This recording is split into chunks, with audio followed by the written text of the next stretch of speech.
Martim Lutero agora estava dando continuidade a uma grande reforma que estava acontecendo no meio cristão. A Igreja Católica Apostólica Romana, através de muitos anos, havia introduzido alguns ensinamentos que vão, até os dias de hoje, contra a vontade de Deus e contra o que assim está escrito. E Martim Lutero agora se levanta com intrepidez e decide, com o apoio das Escrituras, a refutar todos os falsos ensinamentos da Igreja Católica. Desta forma, iniciou-se, em 1517, o movimento protestante, que nós conhecemos hoje como a Reforma Protestante. E para falarmos um pouco mais disso, antes de tudo, gostaria de convidar a todos a abrirem as vossas Bíblias, no livro de Oséias, do profeta Oséias, no capítulo 4, versículos de 1 a 10. Oséias, capítulo 4, versículos de 1 a 10. Oséias, capítulo 4, versículos de 1 a 10, nos diz o seguinte: Ouvi a palavra do Senhor, vós, filhos de Israel, pois o Senhor tem uma contenda com os habitantes da terra, porque na terra não há verdade, nem benignidade, nem conhecimento de Deus. Só prevalecem o perjurar, o mentir, o matar, o furtar, o adulterar, a violências e homicídios sobre homicídios. Por isso a terra se lamenta, e todo o que nela mora desfalece, juntamente com os animais do campo e com as aves do céu. E até os peixes do mar perecem. Todavia ninguém contenda, ninguém repreenda, pois é contigo a minha contenda, ó sacerdote. Por isso tu tropeçarás de dia, e o profeta contigo tropeçará de noite. E destruirei a tua mãe, e o meu povo está sendo destruído, porque lhe falta o conhecimento. Porque rejeitaste o conhecimento, também eu te rejeitarei, para que não sejas sacerdotes diante de mim. Visto que te esqueceste da lei de teu Deus, também eu me esquecerei dos teus filhos. Quanto mais eles se multiplicaram, tanto mais contra mim pecaram. Eu mudarei a sua honra em vergonha. Alimentavam-se do pecado do meu povo, e de coração desejam a iniquidade dele. Por isso, como é o povo, assim será o sacerdote, e castigá-lo-ei conforme os seus caminhos, e lhe darei a recompensa das suas obras. Comerão, mas não se fartarão. Entregar-se-ão à luxúria, mas não se multiplicarão, porque deixaram de atentar para o Senhor. Esta profecia que nós lemos aqui no livro de Oséias está relacionado ao povo de Israel. Mas nós vemos que durante todas as eras, os séculos da história deste mundo, todos aqueles que se desviaram de um assim diz o Senhor, de um assim está escrito, se deixaram corromper pelos costumes e pelas tentações do mundo. E nós vemos que, mesmo depois que Jesus Cristo veio aqui a esta terra, nasceu, viveu e morreu, derramou seu sangue precioso para a remissão de nossos pecados, o mundo, ele não se converteu totalmente a Cristo. Muitos homens e mulheres, crianças, depuseram as suas vidas para defender os ensinamentos que Cristo ratificou com o seu sangue na cruz. E desta forma, meus queridos irmãos, com o passar do tempo, com o passar dos anos, Satanás trabalhou incessantemente para fazer com que a sã doutrina, a verdade pura e cristalina registrada nas Escrituras, fosse jogada por terra. Mas Satanás não conseguiu lograr, por mais que ele usou seus anjos, ele colocou o seu próprio poder, sua força para tentar destruir, fazendo com que muitos cristãos depusessem suas vidas através do martírio. Ele não logrou vitória. O evangelho sempre seguiu adiante. E passado muito tempo, como nós conhecemos, já ouvimos a história, Martim Lutero se levanta agora para defender o que assim está escrito, o que assim diz o Senhor. E das suas teses era só a Escritura. E o povo de Deus sempre foi muito fiel ao que sim, o assim está escrito. Mas, meus queridos irmãos, antes de que Martim Lutero viesse fazer esta obra que foi conhecida e a história relata como um dos pontos mais importantes do cristianismo, este ponto, esta reforma protestante, ela teve um início muito antes. Através de um homem que, quem sabe, não foi muito conhecido pela história. Este homem se chamava Pedro Valdo.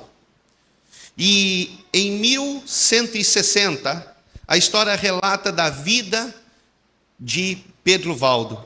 Pedro Valdo era um comerciante muito rico na cidade de León.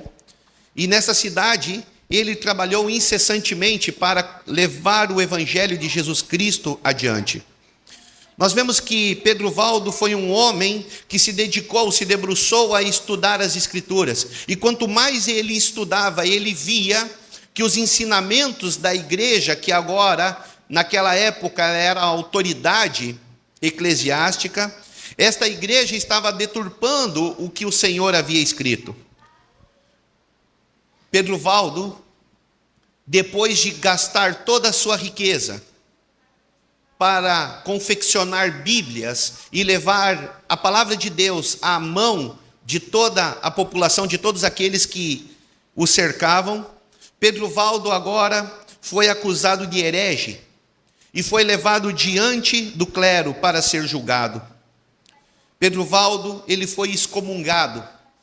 Ele foi tido como uma pessoa que deveria ser morta, porque estava agora falando algo do qual a igreja não aprovava. E desta forma, Pedro Valdo, juntamente com aqueles homens e mulheres, aquelas famílias que haviam aceitado a verdade, saem das grandes cidades e agora se destinam a viver no meio dos montes. O tempo não nos permite relatar mais do que a história comenta de Pedro Valdo.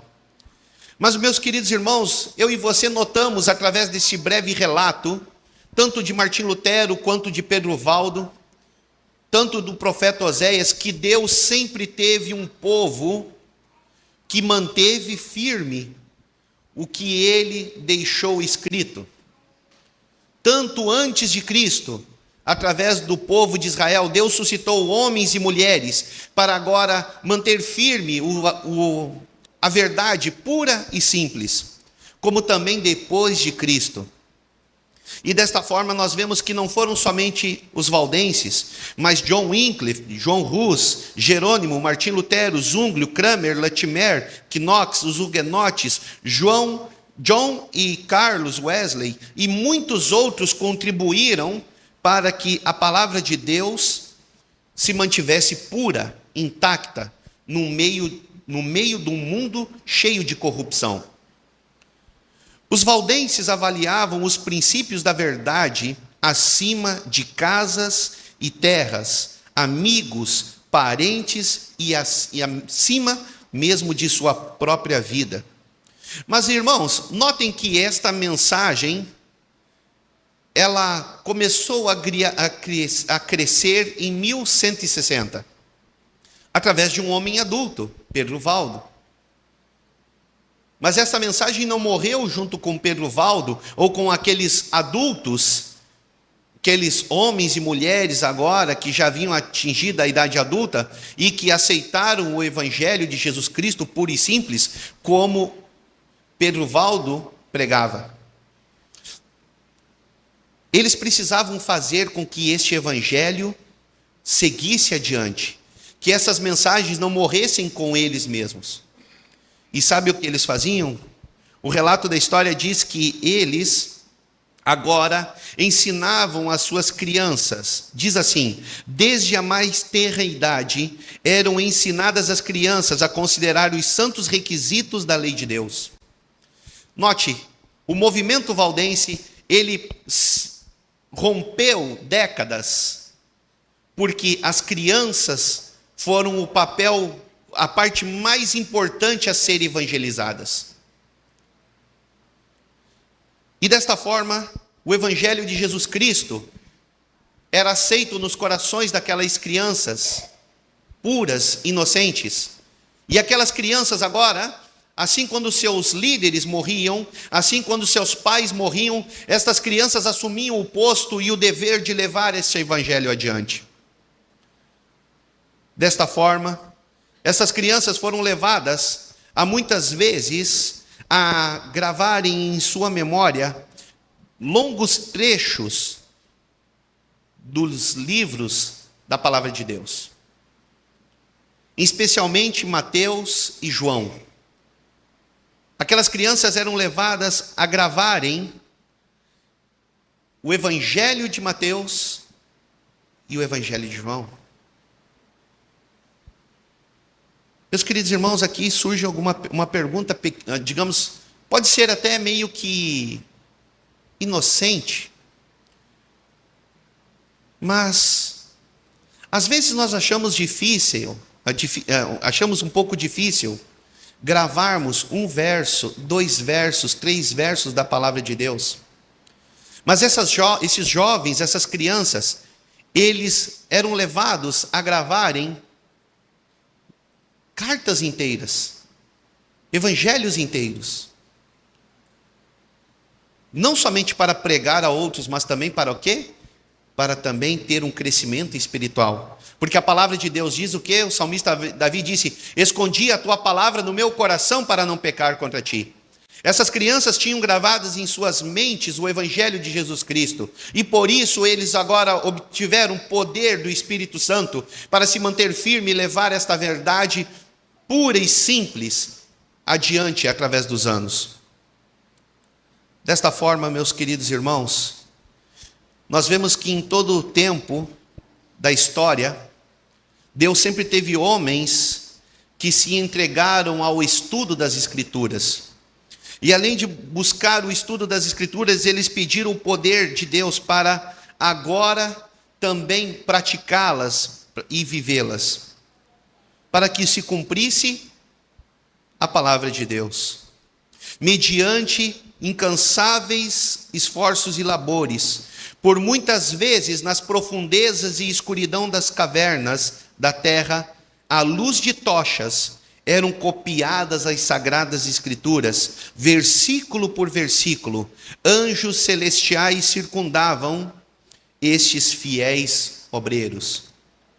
Irmãos, eu não sei se eu já comentei com vocês aqui na igreja de Cascadura, mas quando nós estávamos trabalhando no Paraguai, nós fomos até um escritório contábil e depois nós fomos ao tabelião e lá conhecemos uma senhora, uma advogada, que ela desejava muito conhecer a Bíblia. E ela disse assim: irmão Igor, eu já estudei a Bíblia, eu já li a Bíblia algumas vezes, mas não era o suficiente para mim. E eu disse: e o que a senhora fez então? Como a senhora está buscando mais conhecimento? Ela disse: eu estou agora redigindo a Bíblia, escrevendo a Bíblia, copiando a Bíblia. E ela me mostrou os seus cadernos. E toda noite ela tirava um tempo e ela copiava alguns versos. Ela disse que quando ela tinha mais tempo, ela copiava um capítulo. Mas quando ela não tinha muito tempo, ela copiava 2, 3 versículos naquele caderno. E ela disse: um propósito de vida que eu tenho é de copiar as Escrituras, escrever nas Escrituras, para gravar na minha mente melhor. Meus queridos irmãos, eu e você precisamos entender que Deus trabalha de diferentes formas no processo de evangelização. Não é porque eu e você já aceitamos a Jesus Cristo uma vez e já nos batizamos, que eu e você não precisamos sermos evangelizados diariamente pela palavra de Deus.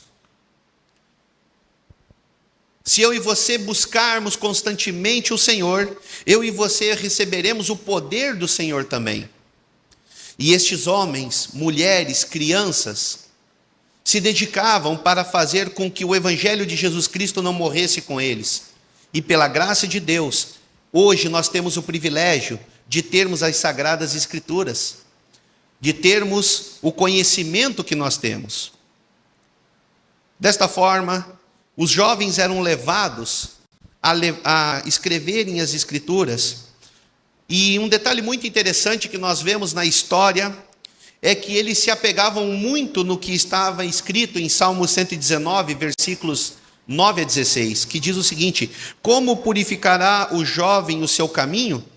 Observando-o de acordo com a tua palavra. De todo o meu coração tenho buscado, não me deixes desviar dos teus mandamentos. Escondi a tua palavra no meu coração para não pecar contra ti. Bendito és tu, ó Senhor, ensina-me os teus estatutos. E por causa do tempo não vamos ler mais, mas no versículo 16 diz o seguinte: deleitar-me-ei nos teus estatutos, não me esquecerei da tua palavra. Os jovens recebiam as instruções de seus pastores. A Bíblia era o objeto de estudo principal. E como já mencionei, os evangelhos de Mateus e João eram confiados à memória, juntamente com muitas das epístolas. Eles eram educados desde a infância a suportar as rudezas e a pensar e agir por si mesmos. Eram ensinados a suportar as responsabilidades e a serem precavidos no falar e compreenderem a sabedoria do silêncio. Meus queridos irmãos, naquela época não é como hoje, que nós temos uma liberdade religiosa. Nós podemos falar o que desejarmos e não sermos contrariados. O máximo que nós ouvimos é alguém dizer assim: olha, eu não concordo com você. Naquela época, uma palavra dita fora do seu tempo poderia selar a vida. E aquelas crianças agora que cresciam no meio dos montes, lá no campo, em lugares isolados, elas eram ensinadas a lidar com dificuldades. E isso formavam o seu caráter, um caráter forte e decidido. Elas sabiam agora, no momento de falar e um momento de ficar caladas. Uma palavra indiscreta que deixassem cair no ouvido de seus inimigos poderia pôr em risco a vida de centenas de seus irmãos, pois, semelhante a lobos, à caça da presa, os inimigos da verdade perseguiam e os que ousavam reclamar liberdade para a fé religiosa. Meus queridos irmãos, eu e você hoje temos o privilégio de falarmos abertamente de nossa fé. Mas aquele povo, os valdenses, eles não tiveram a mesma liberdade. Foram perseguidos. Conta-se o relato de histórias que um grupo de valdenses entraram em uma caverna para se esconder de seus inimigos, e um desses inimigos acabou vendo. Eles fecharam a porta da caverna e jogaram fogo por cima. E muitos morreram queimados e outros asfixiados. Não tinha nenhum cuidado para deixar as crianças viverem ou para salvar as mulheres. Não, todos eram dignos de morte. Morte por quê? Porque ousavam pregar a sã doutrina. Desta forma, meus queridos irmãos, através de momentos obscuros da história, momentos aonde que aparentemente o evangelho iria morrer, a verdade de Jesus Cristo iria sucumbir aos ataques de Satanás, Deus não permitiu que isso acontecesse.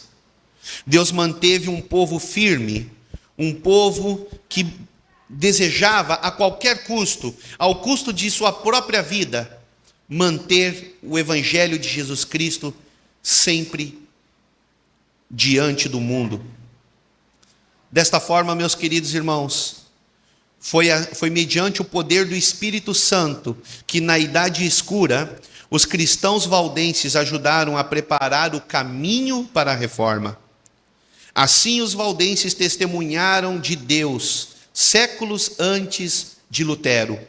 Plantaram a semente da reforma que se iniciou no tempo de Wycliffe e cresceu larga e profundamente nos dias de Lutero e deve ser levada avante até o final do tempo. Eu e você hoje recebemos esta responsabilidade. A responsabilidade de pregar a sã doutrina. Pregar o assim diz o Senhor e assim está escrito.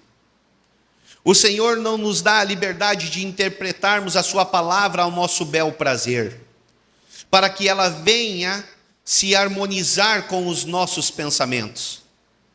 E é isso que muitas vezes traz divergências no meio do pseudo-mundo cristão.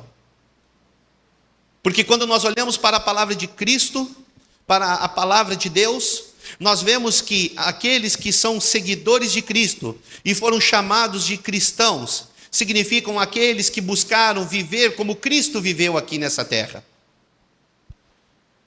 Desta forma, Apocalipse capítulo 3, versículos 15 a 18, nos diz: conheço as tuas obras, que nem és frio e nem quente. Oxalá fosse frio ou quente, assim como és morno, e não és quente nem frio, vomitar-te-ei da minha boca. Porquanto dizes, sou rico, e estou enriquecido, e de nada tenho falta, e não sabes que é um coitado, miserável, pobre, cego e nu. Aconselho-te que de mim compres ouro refinado no fogo, para que te enriqueças, e vestes brancas, para que te vistas, e não sejas manifesto a vergonha da tua nudez, e colírio, a fim de ungires os teus olhos,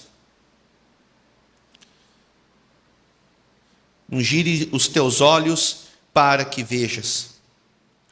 Meus queridos irmãos, eu e você estamos vivendo no último período da história da igreja aqui neste mundo, o período de Laodiceia.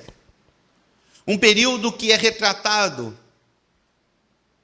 por a mornidão espiritual, com o desejo de fazer com que a nossa vontade esteja acima da vontade de Deus.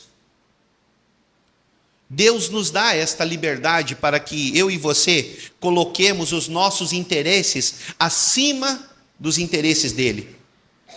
Mas isto terá consequências. Deus nos mostra o caminho que devemos viver, o caminho que devemos trilhar. O próprio Jesus Cristo evidenciou em sua vida aqui nesta terra este caminho. E eu e você só temos que agora deixar que o nosso eu seja colocado em segundo lugar, em segundo plano, e que nossa vontade agora seja seguir os passos de Cristo.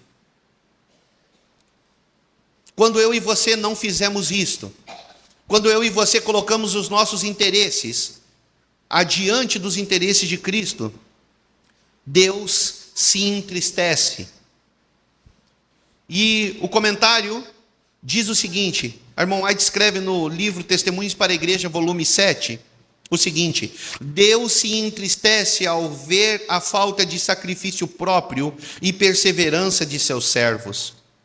Os anjos ficam perplexos diante dessa situação. Que obreiros de Cristo estudem sua vida de sacrifício próprio. Ele é o nosso exemplo. podem os pastores e membros de hoje esperar ser chamados a suportar menos dureza do que os primeiros cristãos, os valdenses e os reformadores em diferentes épocas, nos seus esforços para levar o evangelho a todo mundo? A resposta é não. Meus queridos irmãos, o que eles passaram na Idade Média, na Idade das Trevas, eu e você seremos chamados também a suportar. E eu e você não suportaremos se não houver de nós o desejo de sacrificar o próprio eu, de sacrificar a nossa própria vontade, de sacrificar as nossas próprias necessidades para que a vontade de Cristo seja soberana em nossas vidas. Foram-me mostrados os valdenses e o que eles sofreram por causa da sua religião. Eles estudavam conscienciosamente a palavra de Deus e viviam segundo a luz que possuíam. Foram perseguidos e expulsos de seus lares. Suas posses, obtidas mediante duro trabalho, foram-lhes confiscadas e suas casas queimadas. Tiveram que fugir para as montanhas e ali enfrentarem terríveis sofrimentos. Suportaram a fome, a fadiga, o frio e a nudez. A única veste que muitos puderam obter era a da pele de animais. E todavia, embora dispersos e desabrigados, se reuniam para unir as vozes em cânticos de louvor a Deus, porque eram tidos por dignos de sofrer pelo nome de Cristo. Um ao outro encorajavam e animavam-se, embora muitas vezes estavam agora abrigados por abrigos muito precários. Meus queridos irmãos, volto a falar, muitos deles fugiram com todas as suas famílias, crianças, bebês, recém-nascidos, jovens. E olha o que esse relato, a irmã White, ela diz: muitos de seus filhos ficaram doentes e morreram de frio e fome. Contudo, os pais nem por um só momento pensaram em renunciar à sua fé. Eles prezavam o amor e o favor de Deus acima de todas as facilidades e riquezas terrenas. E receberam a consolação de Deus, e com alegria e esperança olhavam para a recompensa futura.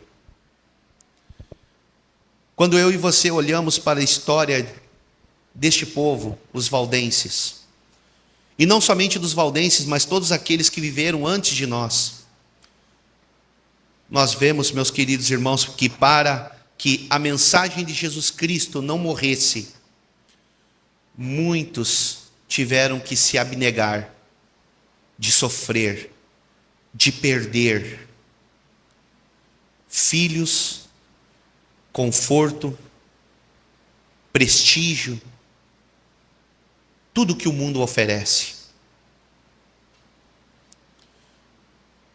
E o que diremos de nós então nos dias atuais?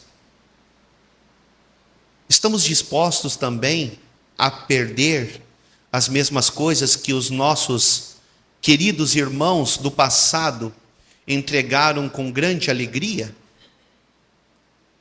Estamos dispostos nós a renunciarmos, quem sabe se nos for pedido, a nossa vida, o nosso conforto, a nossa posição, o nosso status? Meus queridos irmãos, tudo que foi pedido a eles no passado também será pedido a nós. Deus os capacitou a sofrer, a passar por estas provas de dificuldades. E Deus deseja capacitar-nos hoje também. Mas eu e você precisamos fazer uma escolha. A quem desejamos nós entregar a nossa vida? Se desejarmos entregar a nossa vida a Satanás, tudo bem, escolhemos fazer isso. Se desejamos nós não entregar a nossa vida nem a Deus e nem a Satanás, está tudo bem também, porque estaremos fazendo a nossa própria vontade e o nosso eu é pervertido. Mas se nós escolhermos entregar a nossa vida nas mãos de Cristo, irmão, pode ter certeza, irmã, jovem, criança, todos que estamos aqui, tenha certeza que Satanás ficará irado com você. E Satanás começará agora a colocar dificuldades e provas diante de você. E você terá que tomar uma decisão, fazer a vontade de Deus e se manter firme ou não.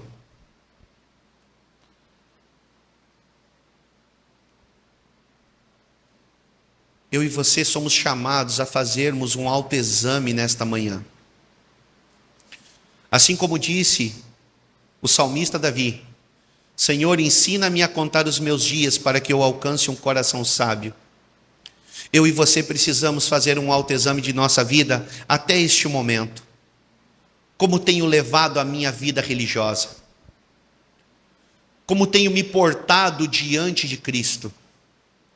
Se porventura eu fosse chamado para sofrer por Cristo, neste momento, será que a minha fé seria suficiente para suportar? Tenho eu buscado as Escrituras? Tenho eu me debruçado aos estudos das Escrituras, do espírito de profecia, para aclarar muitas coisas em minha mente? Ou tenho me contentado somente com o que eu conheço?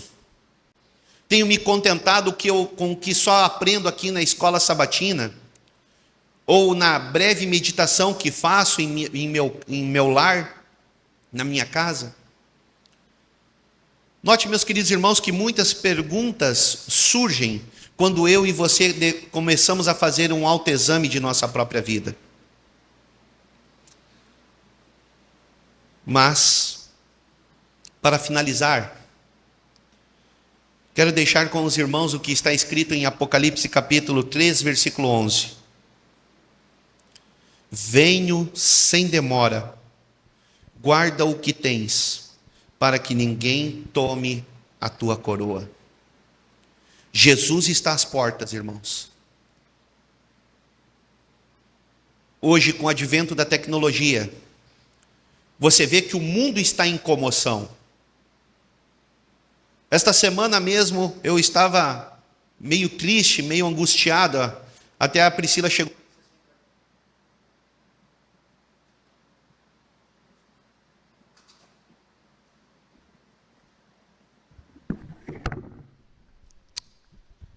Ao vivo é assim, irmãos. Estava conversando com a Priscila durante a semana e ela disse assim: Igor, por que você está triste? Está cabisbaixo, não está com ânimo? Eu disse: Priscila, eu vi algumas coisas na internet hoje que me deixou tão para baixo, me deixou tão triste, que eu não vejo como esperar alguma coisa melhor deste mundo. Eu vi um jovem pisando na cabeça de outro até que ele morresse. Eu vi soldados da Ucrânia decapitando um rapaz que havia se entregado. Diz isto na mensagem, ou se estava morto, não sei. Mas estavam arrancando a cabeça daquele jovem. Eu vi um grupo de moças batendo em um deficiente. E quando o homem revida, aquele grupo de moças vai para cima daquele homem e começa a espancá-lo também.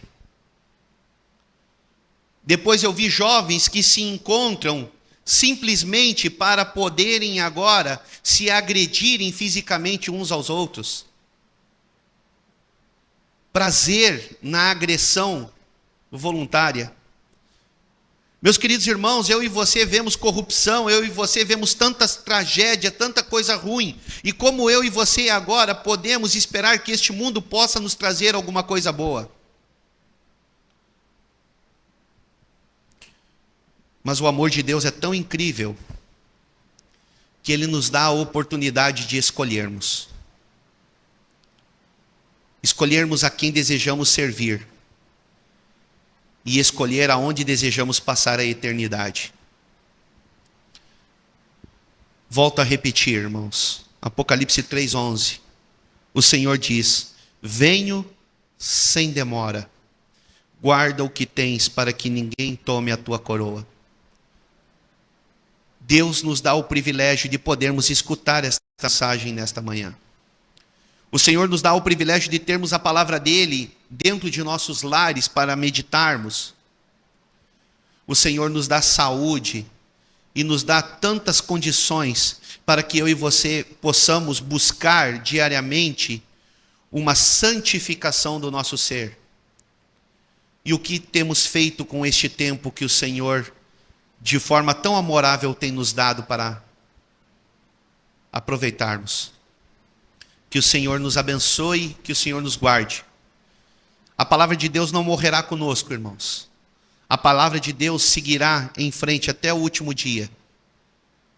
E ela continuará sendo honrada e glorificada, mesmo depois que Jesus Cristo voltar a este mundo para levar os seus. E nós não aprenderemos mais deste livro, mas nós aprenderemos aos pés do nosso Senhor e Salvador Jesus Cristo. Que o Senhor nos abençoe e nos dê sua graça. Amém.